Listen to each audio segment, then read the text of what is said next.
Pasukan polisi khusus Israel dilaporkan menewaskan seorang terduga teroris Palestina dalam operasi di desa Talmun dekat kota Tubas pada Senin 1 September 2025 malam. Militer Israel menyebut serangan itu menargetkan sel yang diyakini tengah menuju lokasi untuk melakukan serangan. Mengutip dari Ynet News bahwa 5 anggota satu keluarga termasuk 3 anak-anak terluka ketika pasukan Israel menembaki sebuah mobil di wilayah tersebut. Kementerian Kesehatan Palestina melaporkan sang ayah mengalami luka parah di kepala, sementara ibu terluka sedang dan anak-anak mengalami luka ringan. Rekaman yang beredar menunjukkan korban tewas berada di kursi pengemudi, sementara tim penyelamat setempat terlihat memberikan pertolongan kepada penumpang lain. Sementara itu, Bulang Sabit Merah Palestina menyebut petugas medisnya ditembaki saat mencoba menjangkau lokasi kejadian. Hingga kini, militer Israel belum memberikan tanggapan atas klaim tersebut. Diketahui serangan ini terjadi kurang dari seminggu setelah operasi besar di Ramallah. Gubernur Ramallah menuding Israel melakukan teror terorganisir untuk mengintimidasi warga Palestina agar meninggalkan tanah mereka.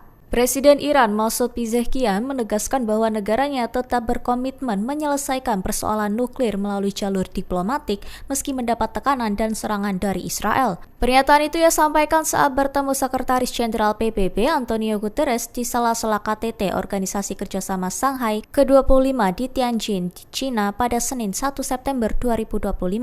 Mengutip dari Tasnim bahwa Pezeshkian mengapresiasi sikap Guterres yang mengecam kejahatan Israel terhadap Palestina dan serangan terhadap Iran serta menilai pernyataan itu konstruktif. Ia mendesak PBB mengambil langkah tegas mengutuk provokasi Israel yang dinilai mengacaukan kawasan. Ia juga mengkritik Badan Energi Atom Internasional yang dianggap enggan mengecam serangan Israel terhadap fasilitas nuklir damai Iran. Menurutnya, Iran telah menjalani inspeksi paling ketat tetapi tidak mendapat perlindungan semestinya. Perdana Menteri Israel Benjamin Netanyahu dikabarkan tengah menyiapkan langkah mencaplok lembah Yordan di tepi barat. Meski perang Gaza masih berlangsung dan posisinya di dalam negeri kian tertekan.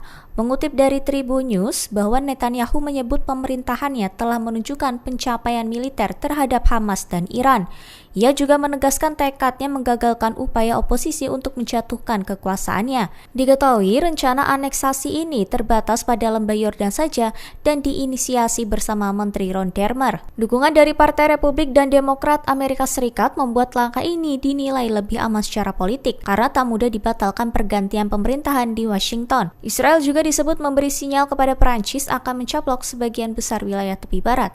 Sementara pejabat Eropa memperingatkan adanya kemungkinan sanksi jika rencana itu dijalankan. Israel kembali mengancam akan mencaplok sebagian wilayah tepi barat sebagai respons atas meningkatnya dukungan internasional terhadap pengakuan negara Palestina. Ancaman itu disampaikan pada Senin 1 September 2025 dengan 3 pejabat Israel menyebutkan bahwa rencana aneksasi akan menjadi agenda rapat Kabinet Keamanan Perdana Menteri Benjamin Netanyahu pekan ini. Hingga kini belum jelas wilayah mana yang akan dicaplok. Skenario yang beredar mencakup pemukiman Israel, lembah Yordan atau gabungan keduanya. Mengutip dari Tribun News, diketahui bahwa proses aneksasi tidak bisa dilakukan secara instan. Pemerintah Israel harus menetapkan wilayah target, kemudian membawa keputusan itu ke Knesset untuk memperoleh legitimasi hukum sebelum menerapkan hukum Israel sepenuhnya di kawasan tersebut. Langkah ini dinilai para analisis memerlukan waktu panjang karena perlu sinkronisasi regulasi domestik, konsolidasi politik koalisi, dan kesiapan menghadapi tekanan internasional. Diketahui gertakan itu kembali muncul setelah beberapa negara barat termasuk Prancis, Inggris, Australia, dan Kanada